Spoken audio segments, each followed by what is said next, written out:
السلام علیکم ورحمۃ اللہ وبرکاتہ۔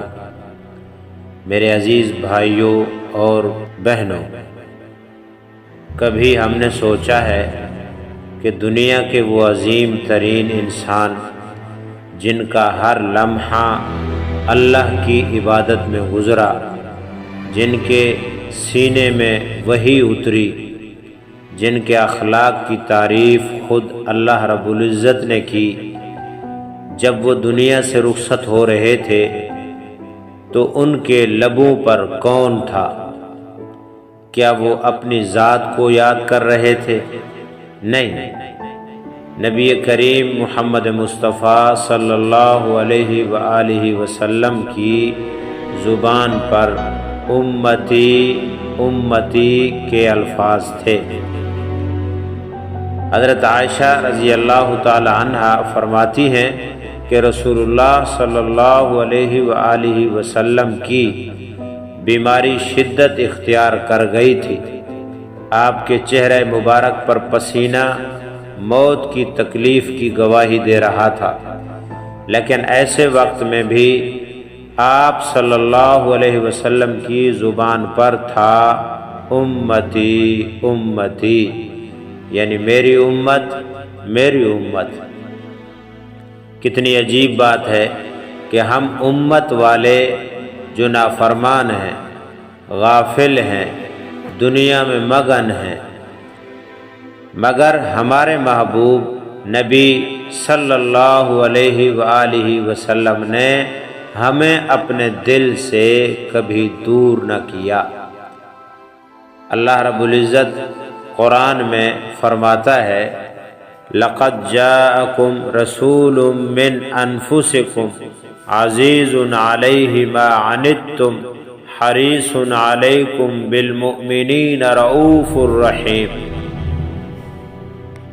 تمہیں جو تکلیف پہنچتی ہے وہ اس نبی پر بھاری گزرتی ہے، وہ تمہاری بھلائی کے لیے بے قرار رہتے ہیں، مومنوں پر نہایت مہربان اور رحم دل ہے۔ یہی تو کمال ہے نبی کریم صلی اللہ علیہ وسلم کی محبت کا۔ یہ محض صرف ماضی تک محدود نہیں، آج بھی آپ صلی اللہ علیہ وسلم اپنی امت کے لیے دعا کر رہے ہیں، اپنی شفاعت کا وعدہ برقرار ہے۔ روز قیامت ہر نبی کہے گا نفسی نفسی، مگر ہمارے نبی فرمائیں گے امتی امتی۔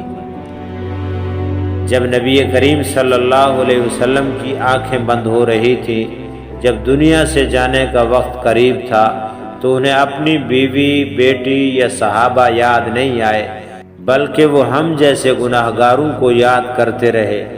کیا ہم ان کی اس بے مثال محبت کا حق ادا کر رہے ہیں؟ آئیے آج ہم دل سے عہد کریں، ہم نماز قائم کریں گے، جھوٹ، غیبت، فریب سے بچیں گے، سنت نبوی صلی اللہ علیہ وسلم کو اپنی زندگی میں شامل کریں گے، اور روزانہ ایک سنت کو اپنائیں گے۔ یہی ہماری نبی سے سچی محبت کا ثبوت ہے، اور روزانہ نبی علیہ السلام کی ذات پر درود پاک پڑھیں گے۔ اگر آپ نبی کریم صلی اللہ علیہ وسلم کی اس بے مثال محبت سے متاثر ہوئے ہیں تو اس ویڈیو کو ضرور آگے پہنچائیں، شاید یہ کسی دل کو بدل دے، اور نبی علیہ السلام کو قیامت کے دن یہ دیکھ کر خوشی ہو کہ ان کی امت ان سے سچی محبت کرتی ہے۔